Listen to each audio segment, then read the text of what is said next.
Students, now we see Standard 8 Science Unit 4 Heat.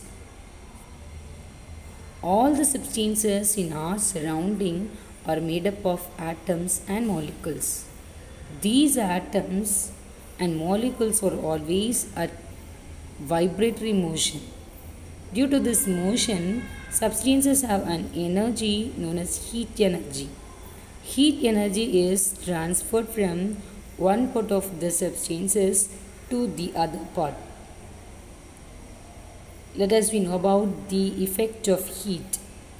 When heat energy is supplied to any substance, it brings about many changes. There are three important changes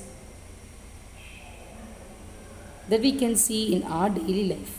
That is expansion, increase in temperature, change in state. Now we see the first one, expansion. When the ball is heated, the atoms in the ball gain heat energy. They start vibrating and force each other apart. As a result, expansion takes place.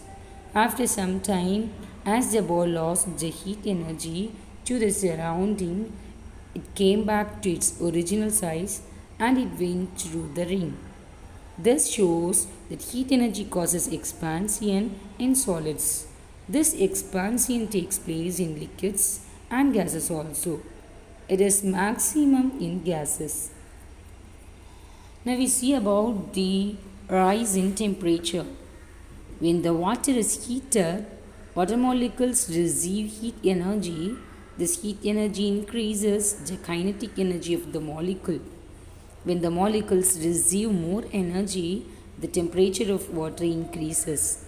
This shows that heat energy causes increase in temperature.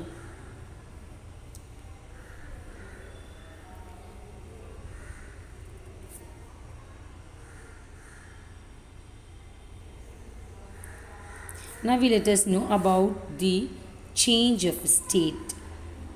In ice cubes, the force of attraction between the water molecules is more, so they are close together. When we heat them, the force of attraction between the molecules decreases and the ice cubes become water. When we heat the water, the force of attraction decreases further. Hence, they move away from the another and become vapor. Since water vapor escapes to the surrounding, water level decreases further. From this, we understand that heat energy causes change in state of the substances. When heat energy is removed, changes take place in reverse direction. One of the following transformation may take place due to heat energy. That is, solid to liquid melting, liquid to gas vaporization, solid to gas sublimation, gas to liquid condensation, liquid to solid freezing, gas to solid deposition. Let us know about the transfer of heat.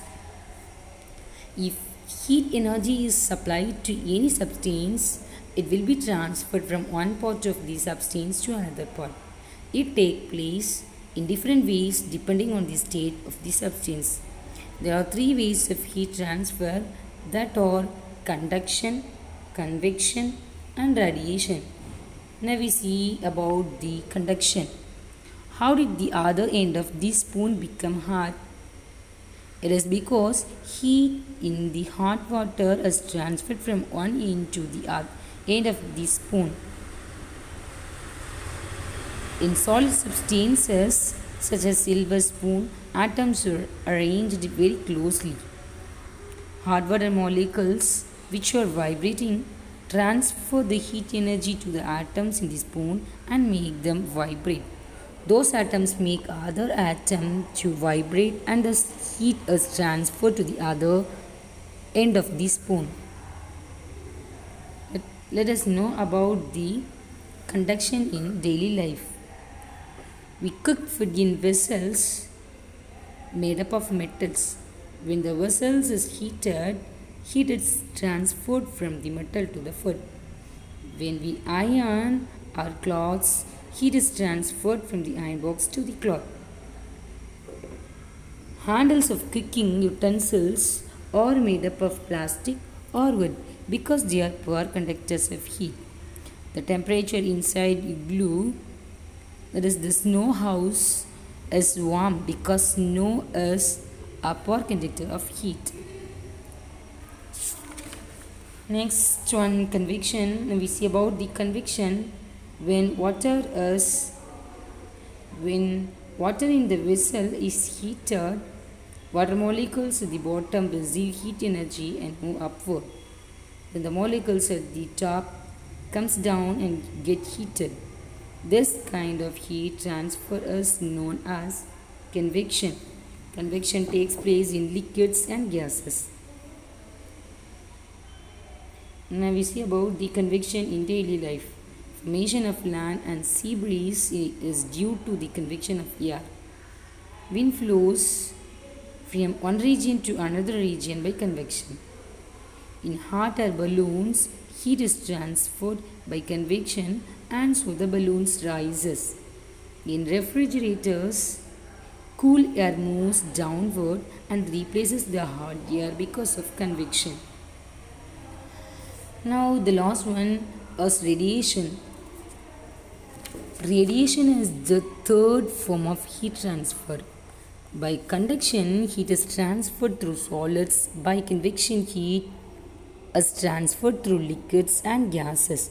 But by radiation, heat can be transferred through empty space, even through the vacuum. Heat energy from the sun reaches the earth by this form of heat transfer. Let us know about the radiation in daily life. Heat energy from the sun reaches the earth by radiation. While standing near fire, we feel the heat which is transferred as radiation. Black surfaces absorb heat radiation so that the bottom of the cooking vessels are painted black. White color reflects heat radiation. That is why we are advised to wear white clothes during summer. Now the next topic we see about the calorimetry. The amount of heat involved in physical or a chemical process is known as calorimetry. And the next one is temperature. Temperature is a physical quantity which expresses whether an object is hot or cold. It is measured with the help of the thermometer. There are three scales used to measure the temperature. They are Celsius scale, Fahrenheit scale and Kelvin scale. Now we see about the heat capacity.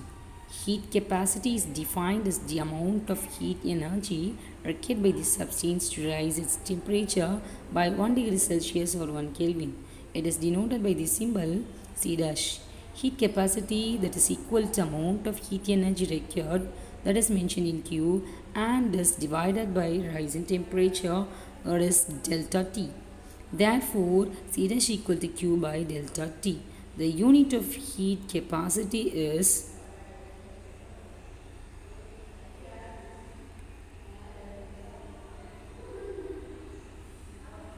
calorimetry, that capacity divided by degree Celsius. In SI system, it is measured in joule per Kelvin. Now we see about the specific heat capacity. When the capacity of a substance is expressed for unit mass, it is called specific heat capacity. So his specific heat capacity is equal to amount of heat energy required by mass into rise in temperature. So therefore Q by M into delta T. The SI unit of specific heat capacity is joule kilogram per Kelvin. Now the next one is calorimeter. A calorimeter is a device used to measure the amount of heat gained or lost by a substance. It consists of vessel made up of metal like copper or aluminium, which are good conductors of heat and electricity. The metallic vessel is kept in the insulating jacket to prevent the heat loss to the environment. There are two holes in it. Through one hole, the thermometer is inserted to measure the temperature of the content. A stirrer is inserted through the another hole for stirring the content in the vessel. The vessel is filled with liquid which is heated by passing current through the heating element. Using this device, we can measure the heat capacity of the liquid in the container. Then the next one is thermostat. A thermostat is a device which maintains the temperature of a place or an object constant. The word thermostat is derived from two Greek words. Thermo means heat and the static means staying the same. Thermostats are used in any device or system that gets heated or cools down to a preset temperature. It turns an appliance or a circuit on or off when a particular temperature is reached. Devices which use thermostat include building heater, central heater in a room, air conditioner, water heater, as well as kitchen equipments including oven and refrigerators. Sometimes a thermostat functions both as sensors and the controller of a thermal system. And the last one is thermoflask, vacuum flask. The thermoflask is an insulating storage vessel that keeps its content hotter or cooler than the surroundings for a longer time. It is primarily meant to enhance the storage period of a liquid by maintaining a uniform temperature and avoiding the possibilities of the getting a bad taste. Now we see about the working of thermoflask. A thermoflask has double walls which are evacuated. It is silvered on the inside.